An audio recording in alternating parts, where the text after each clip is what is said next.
Episode 2 की शुरुआत में हमें एक पास्ट का सीन दिखाया जाता है। सेंग और रियो हाई स्कूल में थे। रियो हमेशा सेंग को पार्ट टाइम जॉब करने के लिए ले जाया करती थी ताकि वो अपने खर्चे खुद ही मैनेज कर सके। एक दिन वो सियोंग को तो बर्तन धोने के काम में ले गई थी क्योंकि इस रेस्टोरेंट में बहुत सारे बर्तन थे। सियोंग तो भागने के फिराक में था पर रियो उसके पैर पकड़ लेती है, उसे जाने ही नहीं देती है। हार मानकर सियोंग बर्तन धोने में हेल्प कर ही देता है। रियो उन पैसों से अपने रूम को डेकोरेट करने के लिए कुछ सामान खरीदती है और अपनी मॉम के बर्थडे के दिन उन्हें गोल्ड का ब्रश गिफ्ट करती है, जिससे उसकी मॉम बहुत खुश हुई थी। Coming back to present, mom उससे पूछना शुरू करती है कि क्या सच में रियो तूने जून को चीट किया था, जो उसका फियांसे था। पर रियो इस बात पे टॉपिक चेंज कर देती है तो मॉम उससे जॉब छोड़ने के पीछे का रीज़न पूछती है। रियो बताती है कि वो 10 साल से एक ही जॉब करके बोर हो गई थी, इसलिए वो थोड़ा ब्रेक लेना चाहती थी, इसलिए वो जॉब छोड़ दी। आगे का प्लान पूछने पर वो बताती है कि अभी वो बस कुछ टाइम के लिए आराम करना चाहती है, सोना चाहती है, कोरियन फूड खाना चाहती है और हैप्पी बेरोजगार रहना चाहती है। अगली सुबह सियोंग और म्यूम आते हैं तो सब लोग साथ में ब्रेकफास्ट करने के लिए बैठते हैं। पर तभी यहाँ रियो का अपने भाई के साथ झगड़ा शुरू हो जाता है। मॉम तो गुस्से में उन्हें चुप कराकर चली जाती है। इसके बाद म्यूम रियो से सब कुछ बताने के लिए कहती है और रियो उसे भी वह बताती है जो उसने अपनी मॉम को बताया था। रियो के रूम का स्टोर रूम बन गया था और फिर भी रियो जमीन पे गद्दे बिछाकर सोने लग जाती है। सियोंग उसे ऐसे ही लेजी होकर पड़े रहने से मना करता है, उसका थोड़ा मजाक भी उड़ाता है। रियो उसे अपने पास आने के लिए कहती है, उसे कुछ इम्पोर्टेंट बताना है। ककर और सियोंग जैसे ही जाता है रियो तो उसे चौंक होल्ड कर देती है। कल रात दरवाज़ा बंद करके भागने के लिए यूं तो उसे छोड़ ही नहीं रही थी। सियोंग की आवाज़ से रियो की मॉम आ जाती है और रियो से उसे छुड़ाती है। मॉम फिर से रियो पे ही गुस्सा करती है और सियोंग के नए ऑफिस के ओपनिंग की खुशी में राइस केक्स ऑर्डर करती है और रियो से वो राइस केक्स सियोंग के ऑफिस ले जाने के लिए कहती है। सियोंग के ऑफिस में किसी क्लाइंट के साथ उनका पंगा चल रहा था, तभी सियोंग और रियो पहुंच जाते हैं तो सियोंग क्लाइंट से बात करने लग जाता है। रियो को उसी एक एम्प्लॉय के साथ बात करने लग जाती है, जहां ये दोनों रियो को देखकर तो बहुत ज़्यादा खुश होते हैं क्योंकि सियोंग हमेशा उन्हें रियो को एक कारण में सुनाया करता था। तो ये दोनों रियो से उनके बचपन के किस्सों के बारे में बताने के लिए कहते हैं कि वो दोनों पहली बार कैसे कब मिले, उनकी दोस्ती कैसे हुई। बताती है कि हम पहली बार मिले थे 1995 में, जब सियो की फैमिली हमारे पड़ोस में शिफ्ट हुई। सियो का जन्म फ्रांस में हुआ था, इसलिए उसे फ्रेंच के अलावा और कोई भाषा नहीं आती थी, तो मुझसे भी डर के अपनी मॉम के पीछे छुप रहा था। वो तो बहुत ही भोला भाला बेचारा बच्चा था। तब मैंने डिसाइड किया कि इसकी हेल्प करूंगी अब, क्योंकि सियोंग के मॉम डैड दोनों ही काम के सिलसिले में पूरे दिन बाहर रहते थे और तब रियो की मॉम बेबी सिटिंग का काम करती थी, इसलिए सियोंग की मॉम उसे रियो के घर पे छोड़कर चली जाया करती थी। तब से ही रियो सियोंग को बेबी सिट करने लगी, उसे गेम्स खेलना सिखाया, हाइजीन का ध्यान रखा, उसको न्यूट्रिशन खाना खिलाया, कोरियन बोलना सिखाया, उसको दूसरे बच्चों के साथ घुलने मिलने में मदद किया। इवन मैंने उसे सही से पैसों का यूज़ करना भी सिखाया, इसलिए हम कह सकते हैं मैंने ही उसे पाल पोस कर बड़ा किया है। अभी सियोंग आ जाता है एंड बताता है कि ये सब झूठ बोल रही है, इसने अपने तरीके से तुम्हें कहानी तो बता दी, अब असली कहानी मैं बताता हूँ। ये लड़की वो पागल इंसान थी जिसे मैं लाइफ में पहली बार मिला। पहली बार जब उनकी मुलाकात हुई तब रियो के चेहरे पर मिट्टी लगी हुई थी, उसकी नाक बह रही थी, इसलिए सियोंग उससे दूर भाग रहा था। हमेशा रियो की नाक बहती रहती थी, इसलिए सियोंग को बिल्कुल भी अच्छा नहीं लगता था। खेल के नाम से वह हमेशा तोड़फोड़ मचाती थी, बिना बोले टॉयलेट में घुस जाती थी।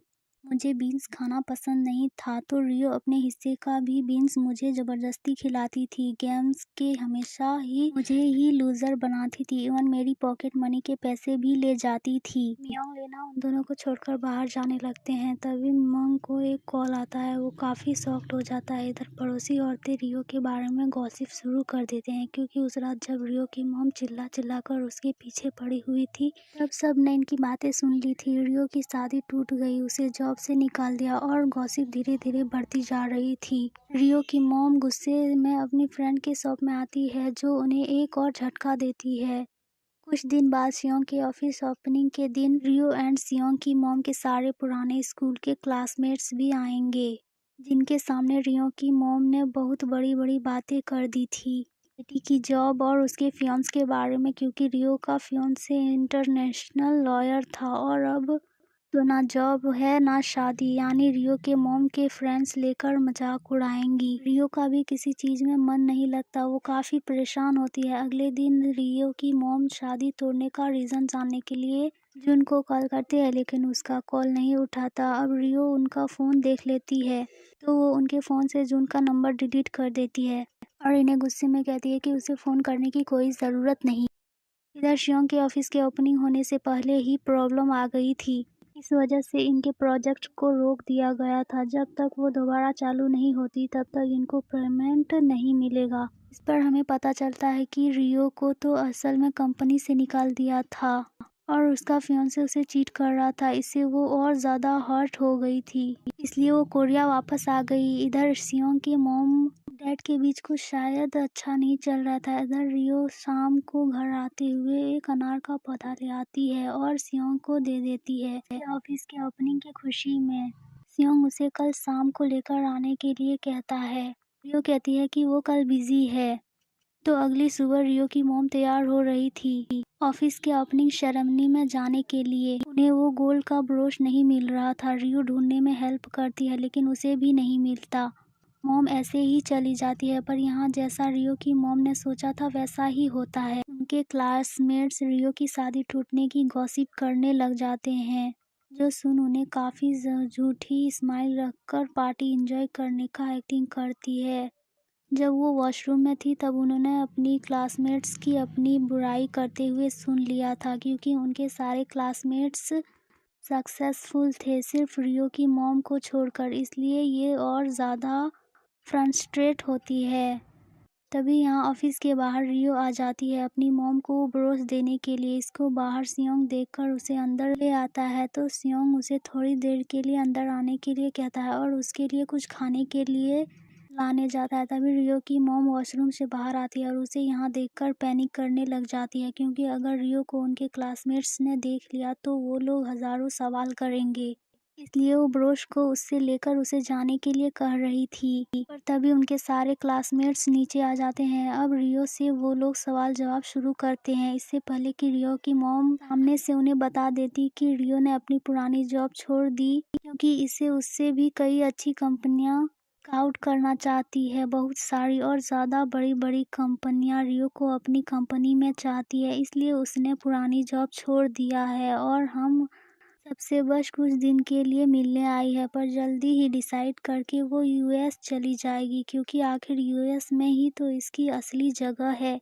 जो सब सुनकर रियो को तो बहुत ही ज़्यादा बुरा लगता है और वो अपनी मॉम की खातिर यहाँ पे कुछ भी नहीं बोलती। पर घर आकर वो अपनी मॉम से कहती है कि क्या मैं आपको इंसल्ट फील कराती हूँ, आपने ये सब बोलने के लिए कब से प्रैक्टिस कर रखा था। मॉम कहती है मैंने कोई झूठ नहीं बोला, तुम यूएस वापस जाओगी।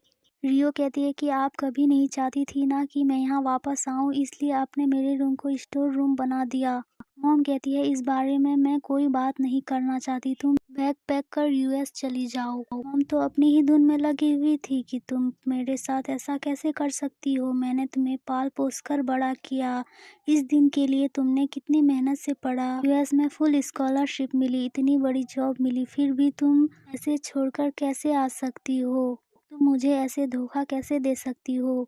रियो पूरी टूट जाती है और कहती है कि क्या मैं एक बार बस आपकी बेटी बनकर नहीं रह सकती, मुझे नहीं बनना आपका प्राइड, मुझे बस एक नॉर्मल लाइफ चाहिए। मेरी जॉब छोड़ने से या शादी तोड़ने से आपका प्राइड कैसे हर्ट हो सकता है। क्या आपने कभी मेरे बारे में सोचा है, मैं अच्छे से सो रही हूँ या नहीं, खा रही हूँ या नहीं, मैं वहाँ कैसे जी रही थी, कभी आपने सोचा है।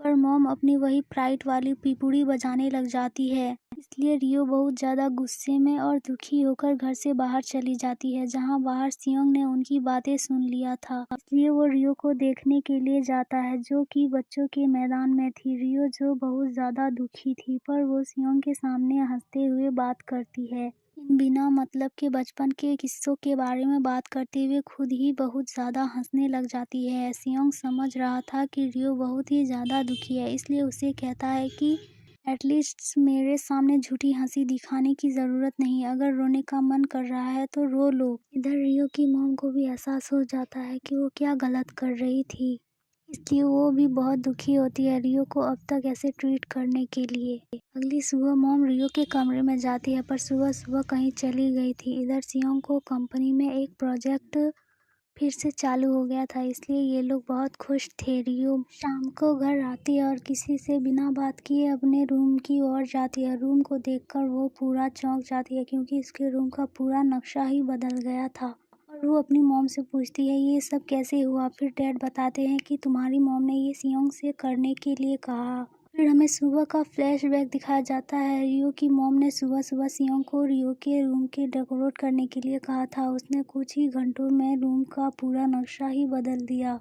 अब मॉम को अपनी गलती का एहसास हो चुका था, इसलिए माँ बेटी में सब कुछ फिर से सही हो जाता है और रियो ने नई रूम को देखकर बहुत ही ज़्यादा खुश होती है। फिर वो रात को सोने के लिए अपने रूम में आती है, जहाँ वो सीलिंग पर चमकते तारों वाले स्टिकर्स देखती है, जिन्हें देखकर वो बहुत ही ज़्यादा सरप्राइज्ड होती है, क्योंकि वो बचपन से अपने रूम में ऐसे स्टिकर्स लगाया करती थी। इसे देखकर उसे बहुत अच्छी नींद आती थी और इस बारे में सियोंग को पता था, इसलिए उसने जानबूझकर डिज़ाइन किया था। रियो उसे थैंक यू कहने के लिए कॉल करती है और सियोंग उसे अभी भी टीज करता है, ये कहते हुए कि ज़रा ध्यान से देख, जिस टेबल में बैठकर तूने अपने सीनियर को लव लेटर लिखा था पर उसने तुम्हें रिजेक्ट कर दिया था, मैंने वही टेबल दोबारा से लगाई है। तेरा बेड, ब्लैंकेट सब वही है। जब तू रिजेक्ट होकर आकर रो रही थी, एम्बेरस होकर ब्लैंकेट में अपना मुंह छुपा रही थी, मैं तेरे एम्बेरस्ड पास्ट को वापस ले आया था। रियो उसे ये सब याद दिलाने से मना कर रही थी। तभी सियो कहता है कि अपनी खिड़की के कर्टन्स को अच्छे से बंद कर लेना, क्योंकि मैं हर सुबह उठकर तेरी शक्ल नहीं देखना चाहता। कहती है पर तू तो यहाँ रहता ही नहीं, मेरे शहर वाले घर का क्या हुआ। सियोंग कहता है कि अब से मैं यहीं रहूंगा। जो सुन रियो को एक पुरानी मेमोरी याद आती है, जब एक दिन वो अपनी सीलिंग पर वो स्टिकर लगा रही थी। उसका पैर फिसल गया था एंड वो गिरने वाली थी, पर सियोंग ने उसे गिरने से बचा लिया था, उसे अपने ऊपर बेड में खींच लिया था। इसी के साथ एपिसोड 2 का एंड यहीं पर होता है। तो अब इनकी लव स्टोरी कैसे डेवलप होती है देखने के लिए अगले एपिसोड का इंतज़ार कीजिए। Thanks for watching.